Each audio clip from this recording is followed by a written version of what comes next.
사도행전 22장 30절에서 23장 11절까지의 말씀입니다.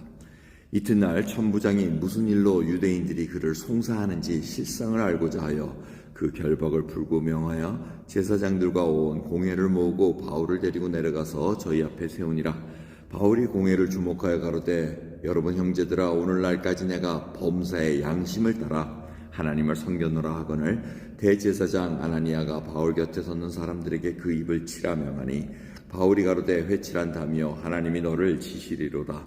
내가 나를 율법대로 판단한다고 앉아서 율법을 어기고 나를 치라 하느냐 하니, 곁에 선 사람들이 말하되, 하나님의 대제사장을 내가 욕하느냐. 바울이 가로되, 형제들아, 나는 그가 대제사장인 줄 알지 못하였노라. 기록하였으되 너의 백성의 관한을 비방치 말라 하였느니라 하더라. 바울이 그 한 부분은 사두개인이요 한 부분은 바리새인인 줄 알고 공회에서 외쳐 가로되, 여러분 형제들아, 나는 바리새인이요 또 바리새인의 아들이라. 죽은 자의 소망 곧 부활을 인하여 내가 신문을 받노라.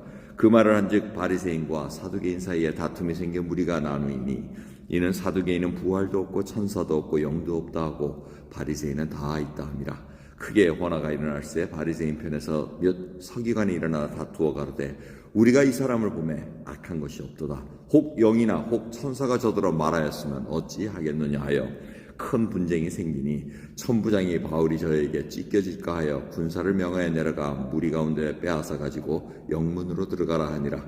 그날 밤에 주께서 바울 곁에 서서 이르시되, 담대하라. 내가 예루살렘에서 나의 일을 증거한 것 같이 로마에서도 증거하여야 하리라 하시니라.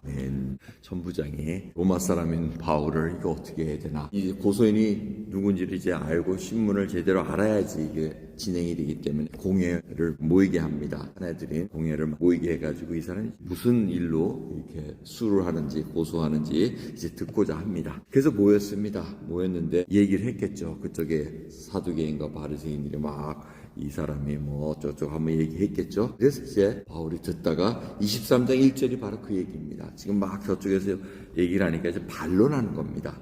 그러면서 형제들아, 오늘날까지 내가 범사의 양심을 따라 하나님을 섬겼노라 이렇게 얘기합니다.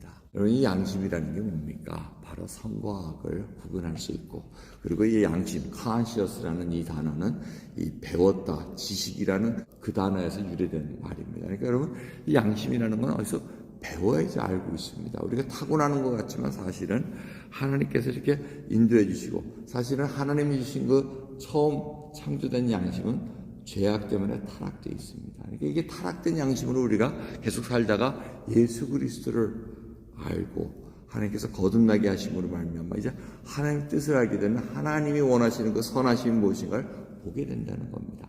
근데 그 전까지는 저희들이 하나님께서 부어주신 타락한 양심을 갖고 살아왔습니다.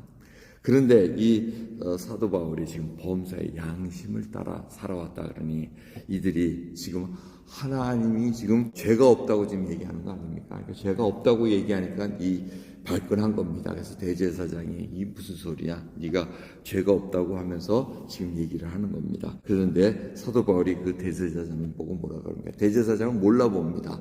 아마 대제사장 하면 이렇게 옷을 쫙 입고 나와야 되는데 이 회의에는 그것을 안 입고 나온 것 같습니다. 그러니까 구분할 수가 없죠. 대제사장이 누군지.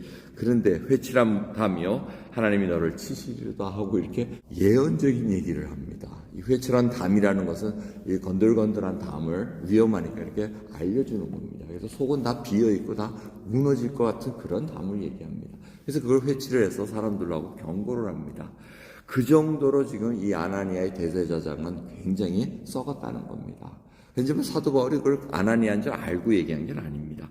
하지만 하나님이 너를 치시리라 해서 결국은 나중에 이 사람의 끝말이 좋지가 않습니다. 결국은 맞아 죽습니다. 도망가다가. 이런 일 때문에 지금 사도 바울이 계속해서 얘기를 하는 것을 볼 수가 있습니다. 자, 그러면서 사도 바울이 가만히 보니까 이 공회원들이 파가 둘로 나눠진 것을 보게 됩니다. 사두개인과 바리새인. 사두개인은 귀족들입니다. 그래서 직분들을 많이 갖고 있는데 현세지향적입니다. 로마 편에 많이 서가지고 현실적으로 사는 자들입니다. 하지만 부활이요, 내세요, 영생 이런 거 전혀 믿지 않는 자들입니다. 반대로 바리새인들은 굉장히 보수적인 사람인데 이 사람들도 종교적인 귀족들입니다. 하지만 타협하지 않으려고 애를 쓰고 천사도 있고 부활도 있고 내세도 있다는 것을 믿는 자들입니다. 그러니까 사도 바울이 딱 그 전곡을 찌릅니다. 나는 부활을 전파하는 일 때문에 지금은 이렇게 핍박을 받고 있습니다. 그러니까 이제 막 서로 둘 중에 난리가 납니다. 그러다가 결국은 바리새인 서기관이 이 사람 죄가 없다. 또 천사가 거기에도 하나님이 이 사람을 하여금 이렇게 얘기하게 했으면 우리가 어떻게 감당하겠냐 이렇게 얘기하고 이게 벌떼같이 일어납니다. 그러니까 옆에서 듣고 있던 천부장과 군인들은 도대체 이게 무슨 얘기야 하고 영원히 궁금한데 바울이 죽게 생겼으니까 데리고 나와가지고 빠져나오게 합니다. 자, 이 과정이 바로 예수 그리스도를 증거하면서 부활을 증거하고 하나하나를 다 만약 조용히 있었으면은 이제 그 부활에 대한 얘기를 좀 들어봅시다 하면 이제 예수 그리스도의 부활에서 또 증거를 했을 겁니다. 그것도 가기 전에 이미 자기네들끼리 그냥 싸우니까 다시 데리고 나옵니다. 그 와중에 그날 밤 11절 보시면 주님께서 뭐라 그러십니까? 담대하라. 사도 바울이 굉장히 두려워했다는 겁니다. 이거 이렇게 힘들게 지금 차라리 주님 저를 데려가 주옵소서 이 얘기 나오지 않겠습니까?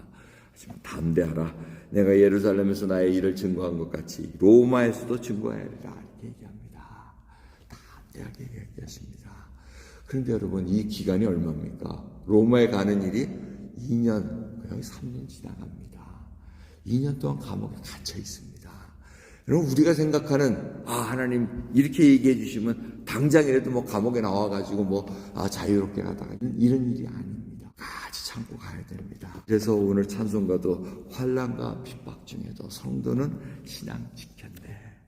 여러분 그 소모나 교회 주님께서 얘기하신 거 알잖아요. 야, 네가 가난하고 궁핍한 거 다 알아. 하지만 실상 너는 부유한 자야.